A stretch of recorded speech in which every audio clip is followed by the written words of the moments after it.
Deep in the heart of enemy territory, where the jungle canopy blocks out the sun and every shadow could hide death, a small team of Navy SEALs found themselves in the fight of their lives. Their radio crackled with static.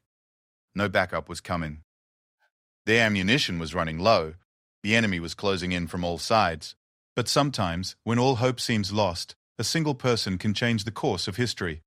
Sometimes, one well-placed shot can turn defeat into victory.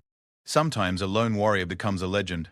This is the true story of how one sniper's courage saved an entire SEAL team and changed the outcome of a mission that could have been America's greatest military disaster in the region. It's a story of brotherhood, sacrifice, and the kind of heroism that happens when ordinary people are pushed beyond their limits. What you're about to read isn't fiction. Every bullet fired, every life lost, every moment of terror and triumph actually happened. The names may be changed to protect the living, but the courage displayed in this jungle hell was as real as the blood that was spilled. Get ready for a story that will keep you on the edge of your seat. Because when death is hunting you through the jungle, every second counts. The helicopter's rotors beat against the humid air like a mechanical heartbeat as it flew low over the endless green canopy. Inside the cramped cabin, 6 Navy SEALs sat in focused silence, their faces painted with camouflage that made them look like jungle spirits. Each man carried enough weapons and equipment to fight a small war, because in the place they were heading, that's exactly what they might have to do. Lieutenant Commander Jake Morrison checked his watch for the 3rd time in 5 minutes. The mission was supposed to be simple. Get in, gather intelligence on enemy weapon movements, and get out. 48 hours maximum. But Morrison had been in the Navy long enough to know that simple missions had a way of becoming complicated very quickly, especially in places where the enemy knew the terrain better than you knew your own backyard. The jungle below stretched endlessly in every direction, a green ocean of vegetation so thick that sunlight barely penetrated to the forest floor. Somewhere in that maze of trees and vines, an enemy force was moving advanced weapons toward a strategic position that could threaten American forces throughout the region. Morrison's team had been tasked with finding their exact route and reporting back to headquarters. It was the kind of mission that could prevent a larger conflict, but only if they could gather the information and make it back alive. Sergeant First Class Danny Rodriguez sat across from Morrison, methodically checking his sniper rifle for the 10th time since they'd left base. Rodriguez was the team's designated marksman, a quiet man from Texas who could put a bullet through a quarter at 800 yards. He had joined the SEALs after losing his brother in a terrorist attack, and he carried that loss with him like a second weapon. His teammates trusted him completely, knowing that when things went bad, Rodriguez's rifle would be the thing that kept them breathing. Next to Rodriguez sat Petty Officer Marcus Thompson, the team's communications specialist. Thompson was barely 25, but had already served 3 tours in hostile territory. He carried radios, satellite phones, and enough electronic equipment to contact anyone, anywhere in the world, assuming the equipment worked in the jungle's hostile environment. Thompson had a wife and baby daughter back home, and he carried their picture in a waterproof pouch next to his heart. The other 3 members of the team were equally skilled professionals. Chief Petty Officer Mike Sullivan was their demolitions expert, a former construction worker who had learned to destroy buildings as expertly as he had once built them. Petty Officer First Class Kevin Park handled logistics and medical support, while Petty Officer Second Class Tony Ricci served as their jungle warfare specialist, having grown up hunting in the Louisiana swamps. As the helicopter approached their insertion point, Morrison gathered his team around him. The noise of the rotors made normal conversation impossible, so he used hand signals to communicate the final details of their mission. They would be dropped at a landing zone 3 miles from their target area. From there, they would move through the jungle on foot, establish a hidden observation post, and monitor enemy movements for 24 hours. Once they had the intelligence they needed, they would move to an extraction point where the helicopter would pick them up. Morrison looked into the eyes of each of his men, seeing the same mixture of focus and determination that he felt himself. These weren't soldiers playing war games. They were professionals heading into a situation where mistakes would be measured in body bags. Each man had volunteered for this mission, knowing the risks, because they understood that the information they gathered could save countless American lives. The helicopter pilot's voice crackled through their headphones. 2 minutes to insertion. Weather's looking good, but I'm seeing some unusual radio traffic in the area. Could be nothing, but keep your eyes open. Morrison nodded, though he felt a slight chill that had nothing to do with the air conditioning. Unusual radio traffic could mean the enemy was more active in the area than intelligence reports had suggested. It could also mean that their mission had been compromised somehow, though Morrison couldn't imagine how that would be possible. The mission parameters had been classified at the highest levels, known only to a handful of people back at headquarters. Rodriguez was now looking out the helicopter's window, studying the jungle below with the intense focus of a predator. Even from 1,000 feet up, he was memorizing landmarks, calculating distances, and identifying potential shooting positions. It was an automatic process for him, like breathing or blinking. His rifle was more than just a tool, it was an extension of his body. And he knew that before this mission was over, his team's survival might depend on his ability to use it. Thompson was running final checks on his communication equipment, making sure every frequency was programmed correctly and every backup system was functional. In the jungle, communication with the outside world could be the difference between a successful extraction and becoming just another group of soldiers who disappeared into the green hell and were never seen again. He had tested every piece of equipment multiple times, but he tested it again anyway. In his line of work, paranoia was just another word for staying alive. Sullivan was going through his explosives inventory, checking detonators and fuses with the careful attention of someone who knew that a single mistake could kill his entire team. He carried enough C4 plastic explosive to level a small building, plus an assortment of grenades and charges designed for specific tactical situations. If the team needed to create a distraction or clear an obstacle, Sullivan would be the man to make it happen. Park was reviewing his medical supplies, making sure he had everything needed to treat wounds that might occur far from any hospital. In addition to standard battlefield medicine, he carried antibiotics and treatments for tropical diseases that could incapacitate a soldier as effectively as any bullet. The jungle was full of things that wanted to kill you, and not all of them carried weapons. Richie was studying his maps one final time, memorizing every trail, stream, and ridgeline in their operational area. As their jungle warfare specialist, he would be responsible for navigation and for reading the subtle signs that could warn them of enemy presence. He had spent his childhood tracking deer through Louisiana swamps, and he knew that the skills that made him a successful hunter would serve him well in tracking human prey. The pilot's voice cut through their preparations. 1 minute to insertion. I'm seeing some ground fog moving in, which should give you good cover for the initial movement. LZ looks clear, but I'll keep the engines running just in case. Morrison felt the familiar tightness in his stomach that came before combat operations. It wasn't fear exactly, it was the body's natural response to danger, a heightened state of awareness that would help keep him alive in the hours ahead. He had felt this same sensation dozens of times before, but he knew that overconfidence was one of the fastest ways to get killed. Every mission was different, every jungle held new dangers, and the enemy was always learning new ways to kill American soldiers. The helicopter began its descent toward a small clearing barely large enough to accommodate its rotor diameter. Through the windows, Morrison could see the jungle rising around them like the walls of a green cathedral.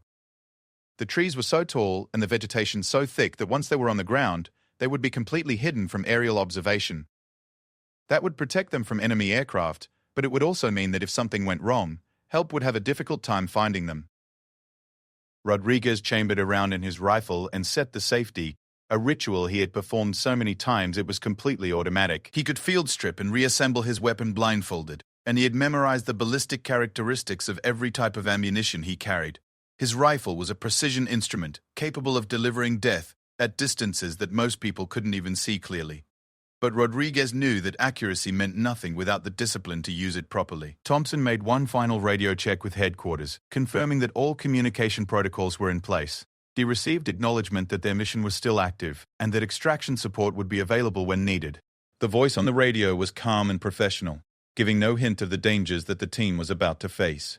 For the people back at headquarters, this was just another mission on the duty roster.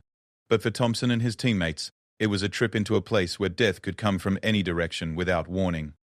The helicopter touched down with a slight bump, and Morrison immediately signaled his team to move. They had practiced this insertion dozens of times, and each man knew exactly what he was supposed to do. Within 30 seconds, all 6 SEALs were on the ground with their equipment, moving quickly toward the tree line. The helicopter lifted off immediately, disappearing into the afternoon sky and leaving them alone in a jungle that seemed determined to swallow them whole. The silence that followed the helicopter's departure was almost overwhelming. After hours of mechanical noise, the natural sounds of the jungle seemed unnaturally loud. Birds called from hidden perches high in the canopy, insects buzzed through the humid air, and somewhere in the distance, something large moved through the underbrush with a sound like rustling paper. Morrison took point, leading his team into the jungle along a route that Richie had plotted to avoid known trails and clearings. They moved in single file, spacing themselves far enough apart that a single enemy grenade couldn't take out multiple team members, but close enough that they could provide mutual support if attacked. Each man watched a specific sector, creating an overlapping field of observation that would detect threats from any direction. The jungle was like nothing most of them had ever experienced. The air was so humid it felt like breathing through a wet cloth, and the temperature was a constant 90 degrees, even though the sun was completely blocked by the canopy above. Vines hung from the trees like natural rope, and the ground was covered with a thick layer of decomposing vegetation that made every step potentially treacherous. Rodriguez brought up the rear, frequently stopping to check their back trail for signs of pursuit. As the team's sniper, he was responsible for covering their withdrawal if they were discovered, and he continuously evaluated potential shooting positions along their route. He noticed that visibility was limited to about 50 yards in most directions due to the dense vegetation, which would make long-range shots difficult, but would also provide excellent concealment for his team. Thompson maintained constant but minimal radio contact with headquarters, sending brief coded messages that confirmed their position and status. He knew that excessive radio traffic could be detected and triangulated by enemy forces, but complete radio silence would leave headquarters wondering whether the team had been compromised. It was a delicate balance that required constant attention and careful judgment. After 2 hours of movement, Morrison called a halt and gathered his team around him. They had covered about half the distance to their target area, and it was time to rest and reassess their situation. The jungle had been surprisingly quiet during their movement, with no signs of enemy presence, but Morrison's instincts were telling him that something wasn't right. Richie was studying the ground around their position, looking for tracks or other signs that might indicate recent human activity. He found several game trails that showed regular use by local wildlife, but nothing that suggested enemy patrols had been in the area recently. However, he noticed that some of the local bird calls had stopped since their arrival, which could indicate that their presence had been detected by something or someone. Sullivan was examining the vegetation around their position, looking for any signs that it had been disturbed by human passage. He found several broken branches and scuff marks on tree bark that could have been made by people, but they were old enough that they could have been created by local wildlife or even by the weather. The jungle was constantly changing, and it was difficult to distinguish between natural and human-caused disturbances. Park was monitoring the team's physical condition, checking each man for signs of heat exhaustion or other problems that could affect their combat effectiveness. The jungle environment was extremely demanding, and soldiers could become casualties from environmental factors as easily as from enemy action. Everyone appeared to be handling the conditions well, but Park knew that the real test would come during the next 24 hours.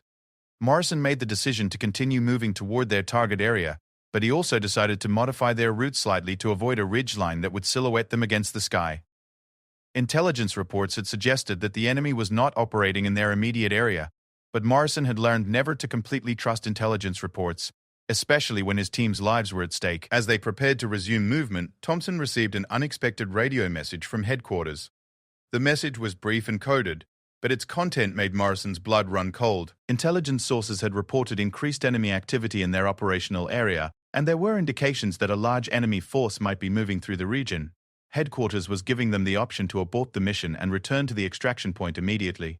Morrison looked at his team, knowing that the decision he made in the next few minutes could determine whether they all made it home alive. The mission was important.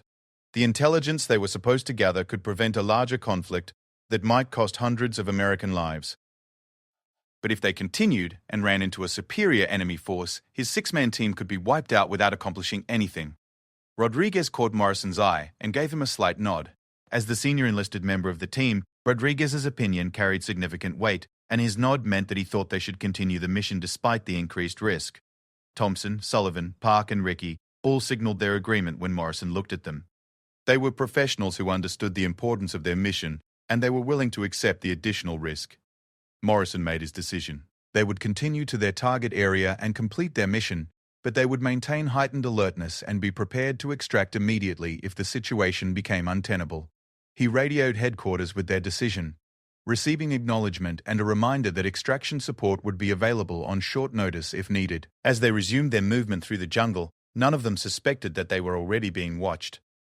High above in the canopy, an enemy observer had been tracking their progress since shortly after their insertion. The observer had reported their presence to his commander, and even now, enemy forces were moving to surround them.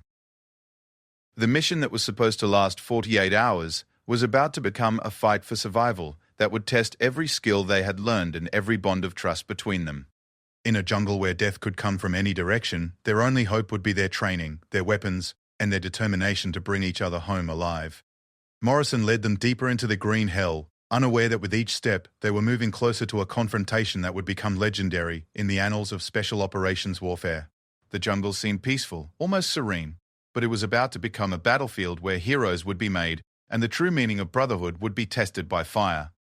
The morning mist clung to the jungle floor like ghostly fingers as Morrison's team established their observation post on a small ridge overlooking what intelligence reports claimed was a major enemy supply route. They had been moving for 8 hours through terrain that seemed designed to kill anyone foolish enough to enter it, and every man was exhausted despite their exceptional physical conditioning. Rodriguez positioned himself behind a fallen log that provided both concealment and a clear field of fire down the valley below. From this position, he could cover nearly 1,000 yards of the trail that wound through the jungle like a brown snake. His rifle was equipped with a powerful scope that could pick out individual leaves at extreme distances, but in the thick jungle, he would be lucky to get shots much beyond 300 yards. Thompson set up his communications equipment in a small depression that would hide the antenna from enemy observation while still allowing clear transmission to headquarters. He had already sent a coded message confirming that they had reached their objective area and were beginning surveillance operations.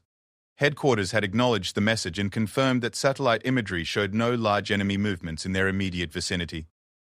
But satellite imagery could be deceiving in jungle terrain, and Thompson's equipment was already picking up radio signals that suggested significant enemy activity somewhere in the area.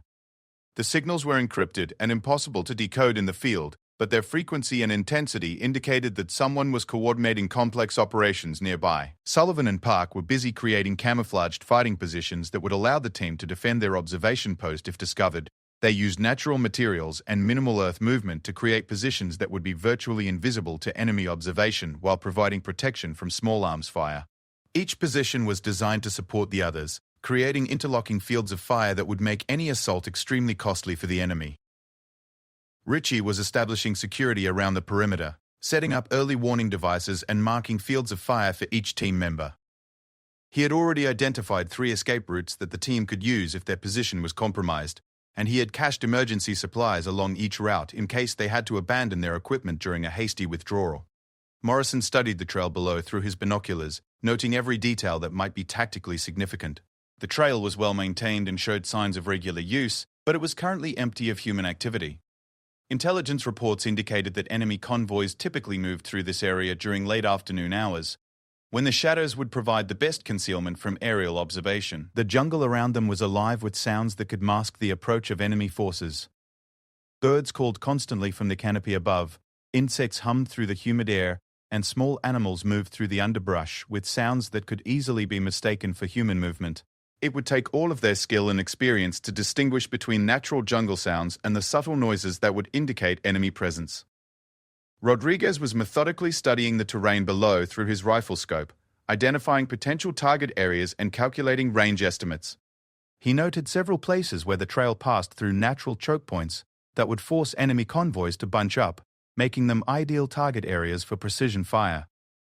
He also identified positions where enemy forces might establish security teams, and he made mental notes of how he would engage such positions if the situation required it. Thompson maintained minimal radio contact with headquarters, sending brief status updates every 2 hours as planned. The radio discipline was essential. Too much radio traffic could allow the enemy to locate their position through electronic surveillance, but too little contact might cause headquarters to assume they had been compromised and launch a premature rescue operation. After 6 hours of surveillance, Morrison was beginning to question the accuracy of their intelligence information. The trail below had remained empty of human activity, and there were no sounds or signs that suggested enemy forces were operating in the area. Either their intelligence was wrong or the enemy had changed their operational schedule. Sullivan was growing increasingly nervous about their exposed position. While the ridge provided excellent observation of the trail below, it also left them vulnerable to observation from higher ground on the opposite side of the valley. He had identified several positions where enemy observers could be watching them without being detected, and he recommended that they establish alternate positions that would be less exposed. Park was monitoring the team's water and food consumption, calculating how long their supplies would last if the mission was extended beyond the planned 48 hours. Each man carried enough food and water for 3 days, but the jungle heat and humidity were causing them to consume water at a higher rate than anticipated. If they were forced to remain in position for more than another day, they would need to locate a water source or risk dehydration. Richie was continuously scanning the jungle around their position for signs of enemy activity. His years of hunting experience had taught him to notice subtle changes in animal behavior that might indicate human presence. He had observed that the local bird population seemed agitated, calling more frequently and in different patterns than normal. This could indicate that other humans were moving through the area, though it could also be a natural response to the team's own presence. As afternoon approached, Morrison made the decision to maintain their observation post for another 12 hours. Intelligence reports had specifically indicated that enemy convoys moved through this area during late afternoon and early evening hours, and he wanted to give their mission every chance of success before calling for extraction. Rodriguez adjusted his position slightly to account for the changing angle of sunlight filtering through the canopy. As the day progressed, the pattern of light and shadow on the trail below was changing, and he wanted to ensure that he would have clear shots at any targets that presented themselves. He also checked his rifle's 0-1 final time, confirming that it was still accurately sighted despite the rough movement through the jungle. Thompson received an unexpected radio message from headquarters, reporting that Signals Intelligence had detected increased enemy radio activity in their general area. The message did not indicate any immediate threat to their position, but it suggested that enemy forces were operating somewhere nearby. Morrison acknowledged the message and ordered his team to maintain heightened alertness. Sullivan began preparing explosive charges that could be used to destroy their equipment if the position was overrun. Standard operating procedure required that sensitive equipment be destroyed rather than allowed to fall into enemy hands, and Sullivan wanted to be prepared to accomplish this mission even under enemy fire. He concealed the charges where they would be easily accessible, but would not be discovered by casual enemy searchers. Park was treating several team members for minor cuts and insect bites that were becoming infected in the jungle environment.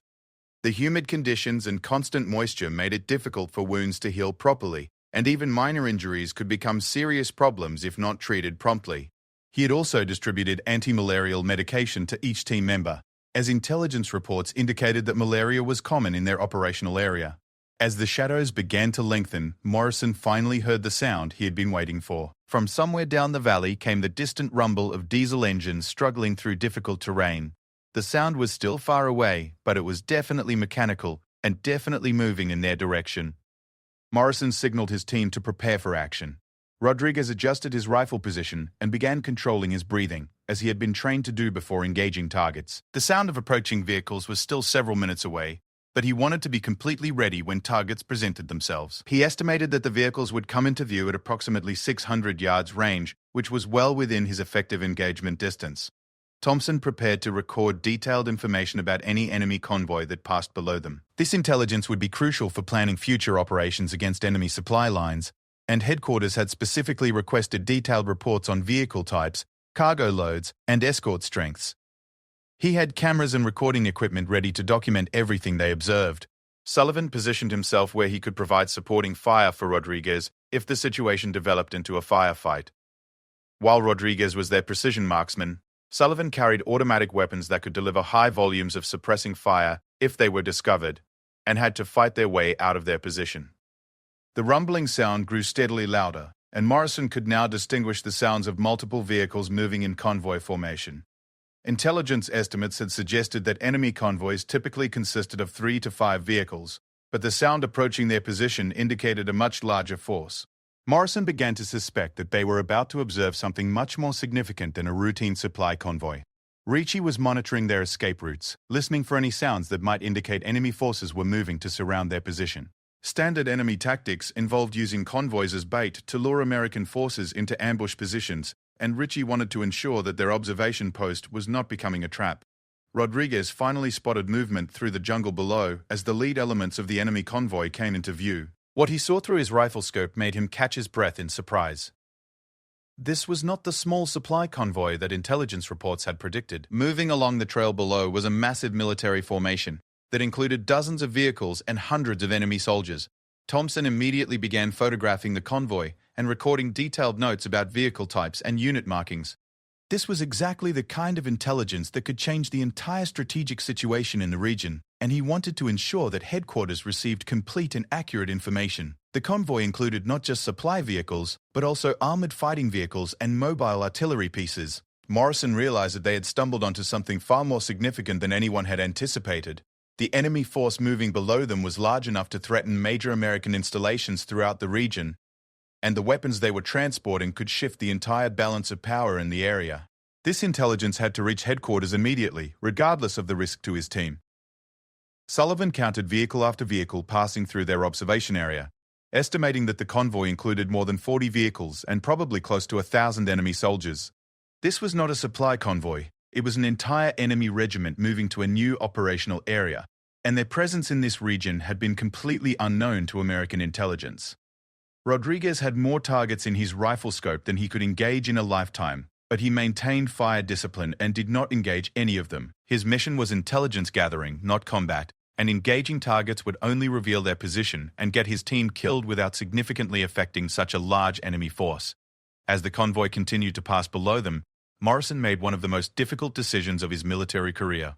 The intelligence they were gathering was crucial, but the longer they remained in position, the greater the risk that they would be discovered. Standard procedure would be to gather as much information as possible and then extract immediately.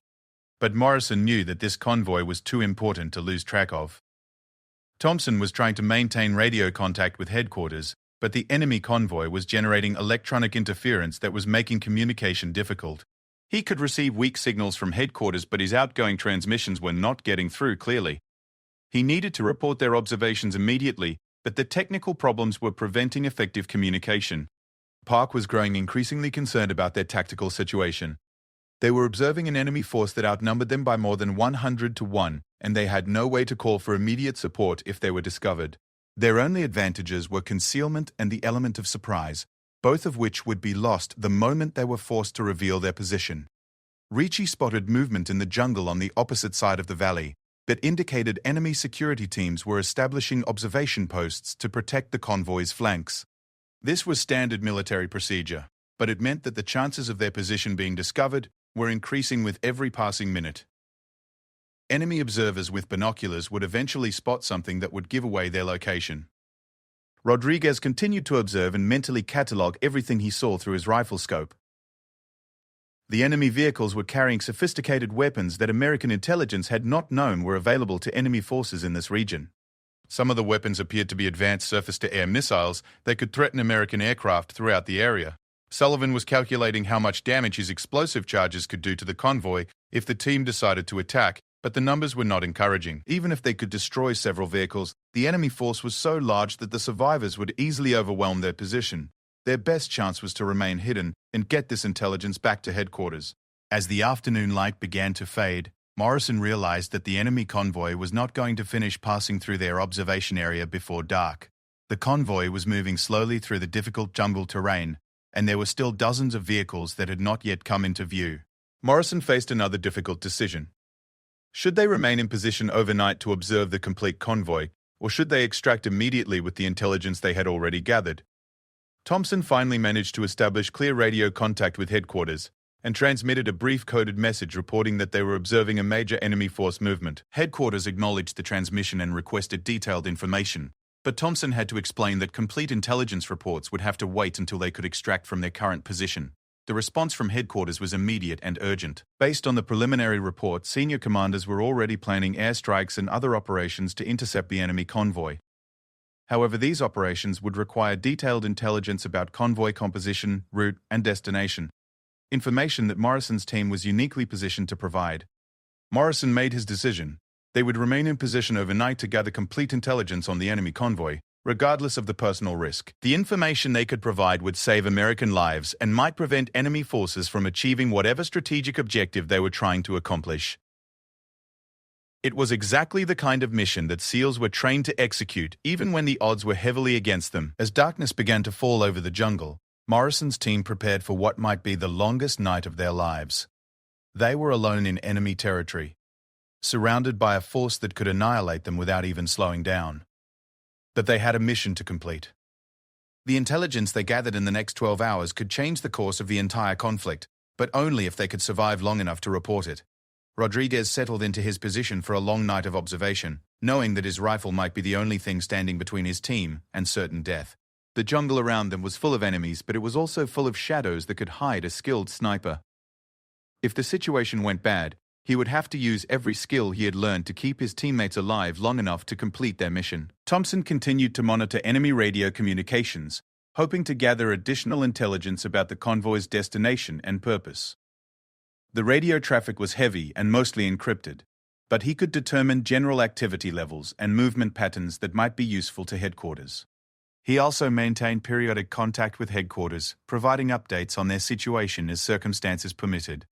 As the enemy convoy continued to move through the valley below them, Morrison's team settled in for a night that would test their courage, their skills, and their commitment to each other. They were professional soldiers doing exactly what they had volunteered to do, but none of them could have anticipated that their intelligence-gathering mission was about to become a desperate fight for survival against overwhelming odds. The first light of dawn was just beginning to filter through the jungle canopy when Rodriguez spotted the enemy patrol climbing toward their position. He had been on watch for 2 hours, his eyes scanning constantly through his rifle scope for any sign of movement that didn't belong to the natural rhythm of the jungle. What he saw now made his blood run cold. 6 enemy soldiers were moving up the ridge in a tactical formation, their weapons ready and their movements coordinated. They weren't just wandering through the jungle, they were searching for something specific, and their route would bring them directly to the SEAL team's observation post within minutes. Rodriguez immediately signaled Morrison with a prearranged hand gesture that meant enemy contact was imminent. Morrison passed the signal to the other team members, and within seconds, all 6 SEALs were in their fighting positions with weapons ready. The careful surveillance mission was about to become a life-or-death battle in the middle of enemy territory. Thompson quickly gathered his radio equipment and prepared to destroy sensitive communications gear if their position was overrun. He had managed to transmit most of their intelligence about the enemy convoy to headquarters during the night, but there were still details that headquarters needed to plan effective countermeasures. Losing that information could cost American lives throughout the region. Sullivan armed his explosive charges and positioned himself where he could cover the most likely enemy approach routes. His automatic weapon was loaded with armor-piercing ammunition that could penetrate the body armor that enemy soldiers typically wore, but he knew that 6 SEALs could not win a sustained firefight against the hundreds of enemy soldiers who were within supporting distance of the patrol. Park moved to a position where he could provide medical support to any team member who was wounded during the coming fight, but he also prepared his own weapons for combat. In SEAL teams, every member was a fighter first, regardless of his specialty, and Park was as deadly with his rifle as he was skilled with his medical equipment. Ritchie positioned himself to cover their primary escape route down the backside of the ridge.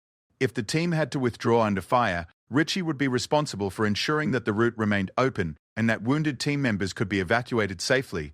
He had already marked several alternate routes in case their primary escape path was blocked by enemy forces. Morrison made rapid calculations about their tactical situation, weighing their options for dealing with the approaching enemy patrol.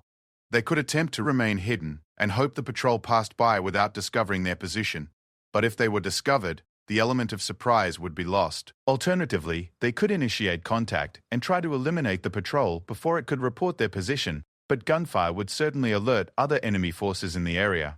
Rodriguez tracked the lead enemy soldier through his rifle scope, watching as the man moved carefully through the jungle vegetation with the practiced movements of an experienced combat veteran.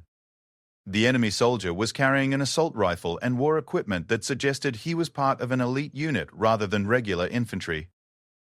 This patrol was not just randomly searching the area. They were professionals conducting a deliberate reconnaissance of the ridge, where the SEALs had established their observation post. The enemy soldiers were now less than 200 yards from the SEAL position and climbing steadily up the ridge. Rodriguez could see that they were following a specific route that would bring them within 50 yards of the team's fighting positions. There was no longer any question about whether they would be discovered. The only question was whether they could eliminate the patrol before it could report their location to the main enemy force. Morrison made his decision and signaled Rodriguez to prepare for immediate action. When the enemy patrol reached a predetermined position, Rodriguez would eliminate the lead soldier with a precision shot, and the rest of the team would engage remaining patrol members before they could react or call for help. It was a desperate plan, but it was their only chance of maintaining operational security. Thompson quickly sent a coded radio message to headquarters reporting that enemy contact was imminent and that the team might need immediate extraction support. Headquarters acknowledged the message and confirmed that helicopter support was standing by, but Morrison knew that extraction helicopters could not reach their position quickly enough to help with the immediate tactical situation. Sullivan positioned his automatic weapon to provide supporting fire for Rodriguez's initial shot. His job would be to eliminate any enemy soldiers who survived Rodriguez's opening engagement and to suppress any return fire that might come from positions that were not visible to the sniper. Sullivan had enough ammunition to sustain a brief firefight, but he knew that once they started shooting, they would have to move quickly to avoid being surrounded. Park prepared emergency medical supplies for immediate use, knowing that in the confined space of their fighting positions, any team member who was wounded would need immediate treatment under fire. He had already identified covered routes between each fighting position so that he could reach wounded teammates even while the battle was ongoing. Rodriguez controlled his breathing and settled his rifle sight on the chest of the lead enemy soldier, who was now climbing directly toward their position, and would be within optimal shooting range in less than 1 minute. Rodriguez had made thousands of practice shots at similar ranges, but he knew that this shot would be different because the lives of his teammates depended on his accuracy. Ricci continued to monitor their escape routes, watching for any signs that additional enemy forces were moving to cut off their withdrawal. He could hear vehicle engines in the valley below, suggesting that the main enemy convoy was still moving through the area. If the patrol discovered their position and called for help, the SEALs would quickly be facing enemy forces that outnumbered them by hundreds to one. The lead enemy soldier stopped approximately 150 yards from the SEAL position and began scanning the area with binoculars. Rodriguez could see him clearly through his rifle scope, and he realized that the enemy soldier was looking directly at the area where Thompson had positioned his radio antenna. The antenna was well camouflaged, but an experienced observer might notice that it didn't quite fit the natural pattern of jungle vegetation. Morrison watched through his own binoculars as the enemy soldier spent long minutes studying their position. The soldier seemed to be suspicious of something, but he hadn't yet identified exactly what was wrong with the scene he was observing. Morrison knew that they were only seconds away from being discovered, and he prepared to give Rodriguez the signal to take his shot. Rodriguez had his crosshairs centered on the enemy soldier's chest, and his finger was taking up slack on the trigger. The shot would be relatively easy from a technical standpoint, but Rodriguez knew that the moment he fired, their position would be revealed to every enemy force in the area. Their mission would change instantly from intelligence gathering to survival, and their chances of making it out alive would drop dramatically. Thompson maintained radio contact with headquarters, providing real-time updates on their tactical situation. Headquarters was coordinating air support and extraction assets, but Morrison knew that help was still hours away. For the next several hours, his team would be completely on their own in the middle of hostile territory, with enemy forces converging on their position from multiple directions. Sullivan prepared to provide immediate suppressing fire as soon as Rodriguez took his shot. He had identified the positions where the other enemy patrol members were located, and he was ready to engage them before they could take cover or return effective fire. The success of their escape would depend on eliminating the entire patrol within the first few seconds of contact. The enemy soldier with the binoculars suddenly stopped his scanning and focused intently on one specific area near Thompson's position. Morrison could see that the soldier had detected something that didn't belong in the natural jungle environment, and he knew that discovery was now inevitable. Morrison prepared to give the signal that would initiate the firefight that could determine whether his team lived or died. Rodriguez saw the enemy soldier reaching for his radio and knew that he could wait no longer. He squeezed the trigger smoothly, and his rifle fired with a sharp crack that echoed through the jungle. The bullet struck the enemy soldier in the center of his chest, and he collapsed immediately without making a sound. Rodriguez was already shifting his aim to engage the next target before the first soldier hit the ground. Sullivan opened fire immediately with his automatic weapon, spraying bullets at the positions where the other enemy patrol members had been standing. His fire was accurate and deadly, and 2 more enemy soldiers fell within seconds. The remaining 3 enemy soldiers took cover behind trees and began returning fire, but their shots were wild and ineffective because they had been caught completely by surprise. Park engaged the nearest enemy soldier with his rifle, firing careful aim shots that forced the enemy to keep his head down and prevented him from using his radio to call for help. Park's marksmanship was excellent, and his shots were striking tree bark inches from the enemy soldier's position, making it impossible for the man to expose himself long enough to operate his communications equipment. Ricci covered their planned escape route while simultaneously engaging enemy soldiers with precision rifle fire.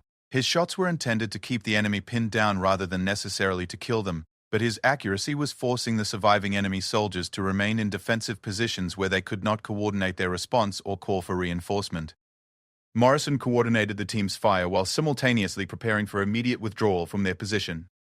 The firefight had lasted less than 30 seconds, but Morrison knew that the sound of gunfire would alert every enemy force within several miles of their position. They had perhaps 5 minutes to eliminate the remaining enemy patrol members and begin their escape before overwhelming enemy reinforcements arrived. Rodriguez eliminated another enemy soldier with a precise shot through the head, demonstrating the exceptional marksmanship skills that had made him one of the most respected snipers in the special operations community. With 4 enemy soldiers down, only 2 members of the original patrol remained alive, and both were pinned down by continuous fire from Sullivan and Park. Thompson packed his radio equipment while continuing to fire at enemy positions with his sidearm. He had managed to transmit their current situation to headquarters, but he knew that detailed intelligence reports would have to wait until they reached safety. His immediate priority was destroying sensitive equipment that could not be allowed to fall into enemy hands. Sullivan threw a grenade at the position where one enemy soldier had taken cover, and the explosion eliminated that threat permanently. The last surviving enemy soldier immediately attempted to surrender, raising his hands and calling out in his own language, but Morrison knew they could not afford to take prisoners during their escape. Park eliminated the final enemy soldier with a single rifle shot. The entire firefight had lasted less than 2 minutes, and all 6 members of the enemy patrol were dead. But Morrison knew that their real problems were just beginning.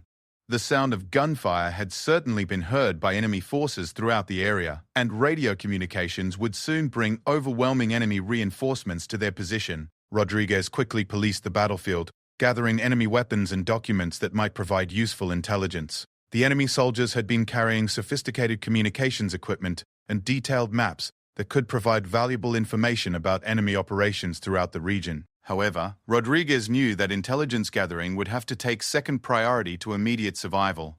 Thompson completed the destruction of sensitive radio equipment that could not be carried during their escape. He used thermite grenades to ensure that enemy forces could not salvage any useful information from their communications gear, but he retained portable radio equipment that would allow them to maintain contact with headquarters during their withdrawal. Sullivan prepared explosive charges that would destroy their observation post and eliminate any evidence of their presence. The charges were set with time delays that would allow the team to clear the area before detonation, but they would prevent enemy forces from determining exactly how long the SEALs had been observing their convoy operations. Morrison led his team down the backside of the ridge along the escape route that Ritchie had prepared. They moved in tactical formation with Rodriguez providing rear security to prevent pursuit by enemy forces that might follow their trail. The jungle terrain was difficult, but it provided excellent concealment from enemy observation and would make pursuit challenging for enemy forces who were not familiar with the specific area. Park monitored each team member for injuries sustained during the firefight, but remarkably, none of the SEALs had been wounded during the brief but intense combat. Their superior training, equipment, and tactics had allowed them to eliminate an enemy patrol without sustaining casualties, but Morrison knew that their escape was just beginning. Ritchie led the team along routes that avoided known trails and clearings where they might be observed by enemy aircraft or ground patrols. His knowledge of jungle navigation was essential for maintaining concealment while making progress toward their extraction point, which was still several miles away through hostile territory. Rodriguez maintained constant vigilance for pursuing enemy forces, frequently stopping to observe their back trail and listening for sounds that might indicate enemy pursuit. He could hear helicopter engines in the distance, suggesting that enemy forces were conducting aerial searches for the team that had eliminated their patrol. Thompson established communication with headquarters and reported their successful engagement with the enemy patrol. Headquarters confirmed that extraction support was being coordinated, but warned that enemy forces were moving throughout their operational area and that reaching the primary extraction point might not be possible. As explosions from Sullivan's charges echoed through the jungle behind them, Morrison's team continued their escape through terrain that seemed designed to kill anyone foolish enough to enter it. They were alone in hostile territory with enemy forces searching for them from multiple directions, but they had completed their intelligence gathering mission and eliminated an enemy patrol that had threatened their operational security. Morrison knew that the next several hours would determine whether his team made it home alive or became just another group of American soldiers who disappeared into the jungle and were never seen again. Their training, their weapons, and their determination to bring each other home safely would be tested by everything the enemy and the jungle could throw at them. Morrison's team had been moving through the jungle for 3 hours when they realized they were being herded into a trap. What had started as an organized withdrawal toward their extraction point had become a nightmare of blocked routes and enemy forces appearing at every turn. Ritchie was the first to understand what was happening, and when he shared his analysis with Morrison, the team leader felt his stomach drop. The enemy wasn't just pursuing them randomly. They were using coordinated patrols to drive the SEAL team toward a predetermined location where overwhelming forces would be waiting to destroy them. Every time the team tried to move toward their extraction point, they encountered enemy patrols that forced them to change direction. Every alternate route they chose led them further into territory that the enemy controlled completely. Rodriguez had been watching their backtrail for signs of pursuit, but now he realized that the enemy forces behind them weren't trying to catch them. They were pushing them forward like beaters driving game toward hunters. The enemy had learned from years of fighting American Special Operations Forces, and they had developed tactics specifically designed to counter SEAL operational methods. Thompson's radio was picking up increased enemy communications traffic that indicated major troop movements throughout their operational area. The enemy was coordinating a massive search and destroy operation that involved hundreds of soldiers, aircraft, and sophisticated electronic surveillance equipment. Thompson's encryption equipment allowed him to listen to enemy communications, but he couldn't understand the language being used. Sullivan was running low on ammunition after the firefight at their observation post, and he knew that the rest of the team was in similar condition. They had carried enough ammunition for a brief contact with enemy forces, not for sustained combat operations against superior numbers. If they were forced into another firefight, they would have to make every shot count because there would be no opportunity to resupply. Park was monitoring the team's physical condition and was becoming concerned about their ability to sustain the pace required for escape. They had been moving continuously for hours through difficult jungle terrain in extreme heat and humidity, and each man was showing signs of exhaustion that could affect combat effectiveness. Dehydration was becoming a serious problem despite careful water discipline. Morrison called a halt in a dense thicket where they could rest and assess their situation. He gathered his team around him and explained what they all already suspected. They were trapped in an area that the enemy controlled, and their planned extraction point was probably compromised. Their only chance was to find an alternate way out of the area before enemy forces could complete their encirclement. Ricci studied his maps and identified several possible escape routes, but each one required crossing open areas where they would be vulnerable to enemy observation. The jungle terrain that had initially provided concealment was now working against them because it channeled their movement into predictable patterns that the enemy could anticipate and counter. Rodriguez climbed a tall tree to observe enemy positions and movement patterns from an elevated vantage point. What he saw confirmed their worst fears. Enemy forces were converging on their area from multiple directions, and they were using coordinated movement techniques that would make escape extremely difficult. Rodriguez counted at least 50 enemy soldiers visible from his position, and he knew there were many more hidden in the jungle. Thompson attempted to contact headquarters to request immediate extraction support, but his radio signals were being jammed by sophisticated enemy electronic warfare equipment. He could receive weak signals from headquarters, but his outgoing transmissions were not getting through clearly. The enemy had obviously learned that disrupting American communications was essential for trapping special operations teams. Sullivan prepared his remaining explosive charges for use in delaying pursuing enemy forces. He knew that even his most powerful charges would not stop determined enemy pursuit, but well-placed explosives could slow them down enough to give the team additional time to reach safety. However, using explosives would also reveal their exact location to enemy forces who were tracking them. Park distributed the team's remaining water and food supplies, calculating that they had enough for perhaps 12 more hours of operations. After that, they would have to locate water sources in the jungle or risk becoming casualties from dehydration. The jungle environment was demanding, and maintaining combat effectiveness required constant hydration and nutrition. Morrison studied aerial photographs of the area that he carried for navigation, looking for features that might provide escape routes that enemy forces had not anticipated. He identified several stream beds and ridge lines that might allow concealed movement, but reaching them would require crossing areas where enemy patrols were operating. Ricci reported that he could hear enemy forces moving through the jungle in multiple directions around their position. The enemy was obviously conducting a systematic search of the area using techniques designed to prevent anyone from escaping their encirclement. Ricci estimated that they had perhaps 30 minutes before enemy patrols would begin searching their immediate hiding place. Rodriguez descended from his observation post and reported that enemy forces were using aircraft to coordinate their search operations. He had observed helicopters dropping additional troops at strategic locations that would cut off the most obvious escape routes. The enemy was committing significant resources to capturing or killing Morrison's team. Thompson finally managed to establish brief radio contact with headquarters and transmitted an emergency message reporting their situation. Headquarters acknowledged that they were aware of the team's predicament and were coordinating rescue operations, but extraction would not be possible until the team could reach an area where helicopters could operate safely. Sullivan suggested that they split into smaller groups to improve their chances of at least some team members escaping the enemy encirclement. Morrison immediately rejected this suggestion, knowing that their only chance of survival was to remain together and use coordinated tactics to fight their way out. Individual SEAL operators might be able to evade enemy patrols, but they would not be able to survive sustained contact with superior forces. Park reported that enemy forces were using tracking dogs to follow their trail, which explained why enemy patrols were able to locate them so quickly, despite their efforts at concealment. The dogs could follow scent trails that were hours old, making traditional evasion techniques much less effective. Morrison made the difficult decision to abandon stealth and attempt to fight their way through enemy lines to reach an extraction point. He knew that once they initiated contact with enemy forces, they would be committed to sustained combat against overwhelming odds, but remaining hidden was no longer a viable option. Ritchie identified a route that would take them through an area where enemy forces appeared to be less concentrated. The route required crossing two open areas where they would be vulnerable to enemy observation, but it offered their best chance of breaking through the encirclement before it was completed. Rodriguez prepared to provide covering fire for the team's movement through enemy-controlled territory.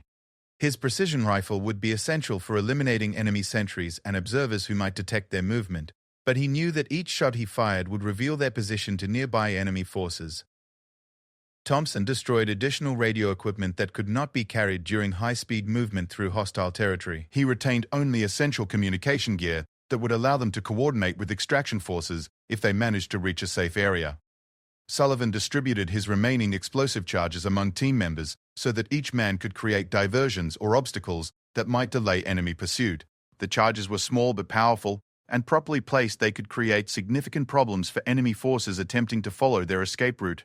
Morrison led his team out of their hiding place and began moving toward the area where Ritchie believed they could penetrate enemy lines. They moved in tactical formation with each man responsible for watching specific sectors and providing mutual support if they encountered enemy forces. The jungle around them was ominously quiet, as if the wildlife sensed the danger that was converging on their location. Even the constant insect noise that normally filled the air had diminished, creating an unnatural silence that made every sound the team made seem dangerously loud. Rodriguez spotted the first enemy sentry positioned along their planned route and silently signaled the team to halt. The enemy soldier was alert and well-positioned to observe anyone attempting to move through the area. Rodriguez would have to eliminate him silently, or the team would be discovered before they could begin their breakout attempt. Thompson continued monitoring enemy radio communications and reported that enemy forces were coordinating a final phase of their encirclement operation. Multiple enemy units were moving into predetermined positions, and aircraft were standing by to provide support when contact was established with the American team. Sullivan prepared charges that would create the maximum possible confusion when detonated. His plan was to create multiple explosions in different locations that would make enemy forces believe they were under attack from several directions simultaneously. This might buy the team enough time to escape before enemy forces could coordinate an effective response. Park checked each team member's equipment one final time, ensuring that everyone was carrying only essential gear that would not slow their movement during what might become a running firefight through hostile territory. Extra equipment was cached in case they could return for it later, but Morrison knew they would probably never see this location again. Ritchie identified the exact route they would follow during their breakout attempt, marking danger areas and rally points where the team could regroup if they became separated during combat. The route was approximately 2 miles long and passed through territory where enemy patrols were known to be operating. Morrison looked at each of his team members, knowing that the next few hours would determine whether they made it home alive or became casualties in a jungle that seemed determined to kill them. They were professional soldiers who had volunteered for this mission, but they were also friends and teammates who had sworn to bring each other home safely. Rodriguez took aim at the enemy sentry who was blocking their escape route, knowing that his shot would signal the beginning of a desperate fight for survival against overwhelming odds. The enemy had superior numbers, better knowledge of the terrain, and complete control of their operational area, but the SEALs had training, determination, and an unbreakable commitment to each other. The jungle was about to become a battlefield where American Special Operations training would be tested against enemy tactics that had been developed specifically to counter SEAL operations. Morrison's team was alone, outnumbered, and running out of ammunition, but they were not defeated. They were SEALs, and they were going home together, or not at all. As Rodriguez prepared to take the shot that would begin their breakout attempt, none of them suspected that help was already on the way. High above the jungle canopy, a lone American sniper was moving into position to provide the support that might turn their desperate escape into a fighting chance for survival. The battle for their lives was about to begin, but they would not be fighting alone. Staff Sergeant Marcus "Ghost" Williams had been tracking Morrison's team for 12 hours through some of the most hostile territory he had ever encountered. Williams was a member of an elite Army sniper unit that specialized in providing overwatch support for special operations teams, and he had been inserted into the area when headquarters realized that the SEAL team was trapped and facing annihilation. Williams operated alone, carrying a specialized rifle system that could deliver precision fire at distances exceeding 1,000 yards. He was a master of fieldcraft who could remain undetected in hostile territory for days at a time, and his mission was to provide supporting fire that would allow the trapped SEAL team to fight their way to safety. From his concealed position on a ridge overlooking the jungle valley, Williams watched through his powerful rifle scope as Morrison's team prepared to begin their breakout attempt. He could see enemy forces positioned throughout the area, and he knew that the 6 SEALs were about to face odds that should have been insurmountable for any military unit, regardless of training or equipment. Williams had been studying enemy positions for hours, identifying the threats that posed the greatest danger to the escaping SEAL team. His rifle was loaded with match-grade ammunition that could penetrate body armor at extreme distances, and he had calculated range and wind corrections for dozens of potential target areas along the route that the SEALs would have to follow. Through his scope, Williams watched Rodriguez take aim at the enemy sentry who was blocking the team's escape route. Williams had already identified that target and had his own rifle trained on a second enemy soldier who was positioned to provide backup for the sentry. When Rodriguez fired, Williams would eliminate the backup, preventing enemy forces from immediately responding to the sniper attack. Morrison's team began their breakout attempt with Rodriguez's shot that eliminated the enemy sentry with a single bullet through the head. Before the dead soldier hit the ground, Williams fired his own shot that killed the backup sentry from a distance of 800 yards. 2 enemy soldiers were dead before their comrades even realized they were under attack. Sullivan immediately threw grenades at enemy positions that had been identified during their reconnaissance, creating explosions that added to the confusion and made enemy forces believe they were under attack from multiple directions. Williams used the noise of the explosions to mask his own shots, as he eliminated additional enemy soldiers who were moving to intercept the escaping SEALs. Thompson coordinated the team's movement toward their first rally point, while Williams provided overwatch fire that eliminated enemy soldiers before they could bring effective fire to bear on the exposed Americans. Williams' shots were precise and deadly, and enemy forces began to panic as their comrades fell to bullets fired by a sniper they could not locate.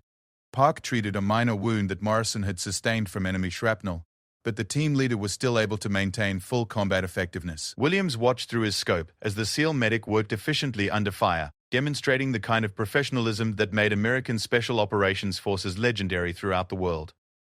Ricci led the team along the predetermined escape route, while Williams eliminated enemy soldiers who attempted to block their progress.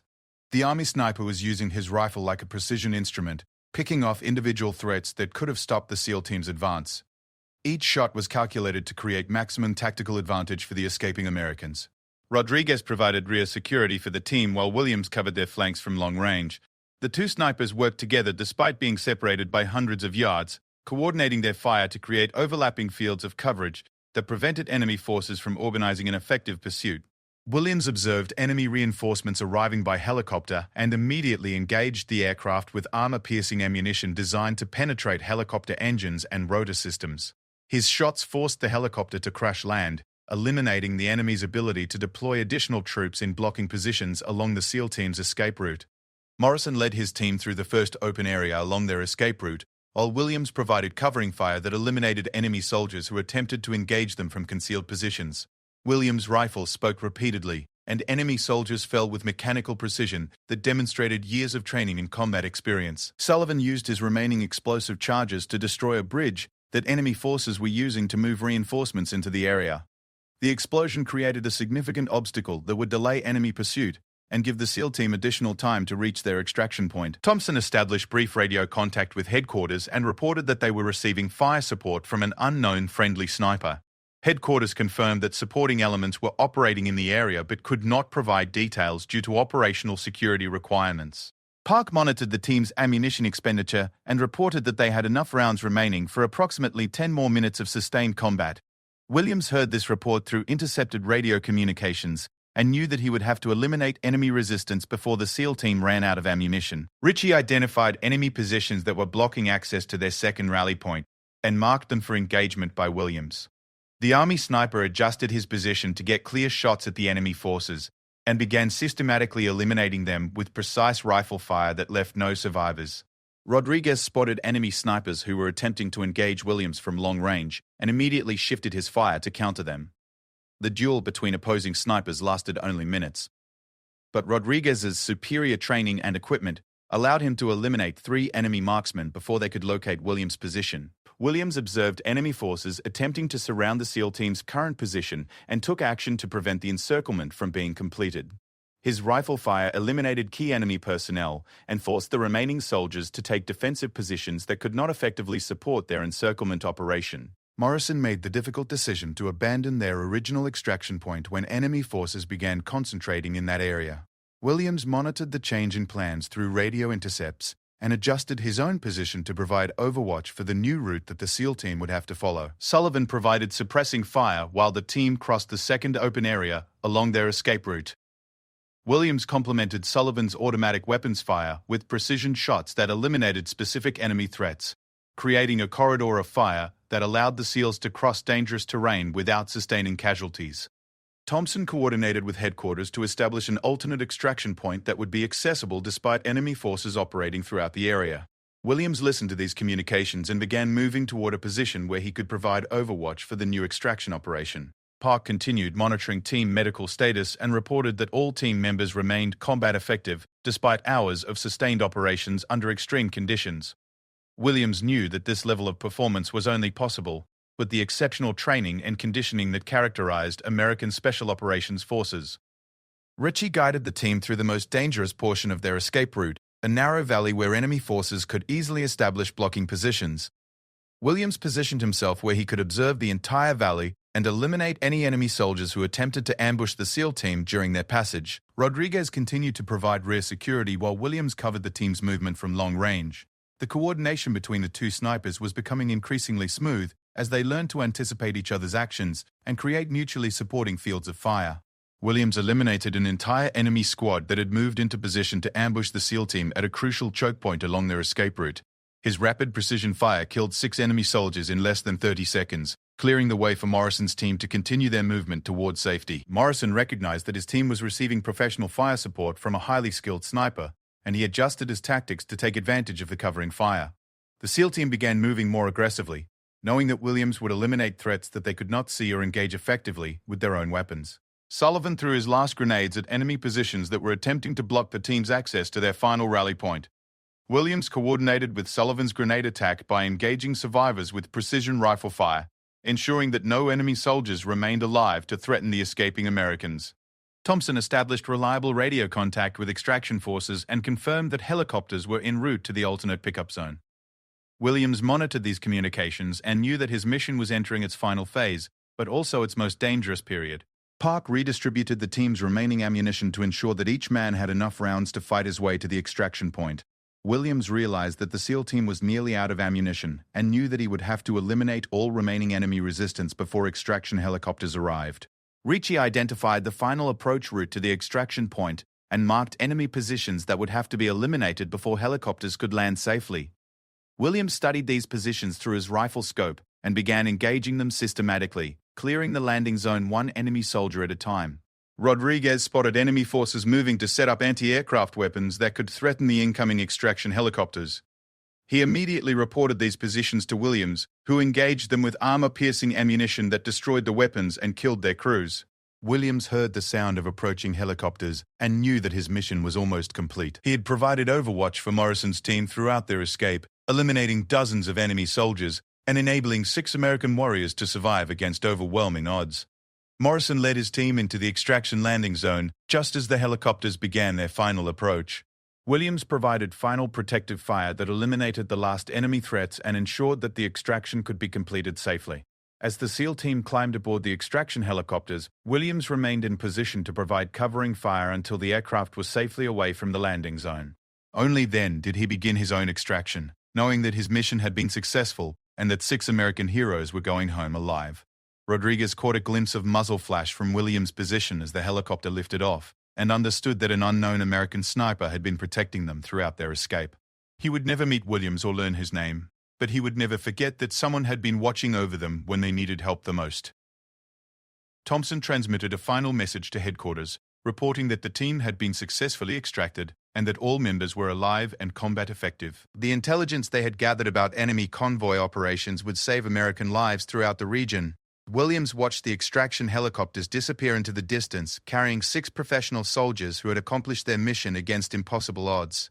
He had done his job as well, proving that sometimes a single person with the right skills and determination can change the outcome of an entire battle. Morrison's team returned to their base, where they were debriefed about their mission and the intelligence they had gathered. They learned that their observations had enabled airstrikes that destroyed the enemy convoy and prevented a major offensive operation that could have threatened American forces throughout the region. None of them ever learned the identity of the sniper who had saved their lives, but they all understood that somewhere in the jungle, an unknown American warrior had risked his life to bring them home safely. It was the kind of brotherhood that defined Special Operations Forces, professionals who would do anything necessary to ensure that their comrades returned home alive. Williams completed his own extraction and returned to his unit, where his mission was classified and never officially acknowledged. He had accomplished exactly what he had been trained to do: provide precision fire support that enabled other American forces to complete their missions and survive in hostile territory. Years later, Rodriguez would tell his children about the day when no help was supposed to come, but a guardian angel with a rifle had watched over them from the shadows. It was a true story of courage, skill, and the unbreakable bonds that unite American warriors who served together in the world's most dangerous places. The jungle had tested them all, the trapped SEAL team and their unseen protector, and they had emerged victorious, because they represented the finest traditions of American military service. When the odds were impossible and hope seemed lost, they had proven that courage and skill could overcome any obstacle. In the end, 6 SEALs came home because one sniper understood that leaving no one behind meant more than just words. It meant being willing to risk everything for people you might never meet, but who wore the same uniform and served the same flag. It was a lesson in brotherhood that would be remembered long after the jungle had healed the scars of battle.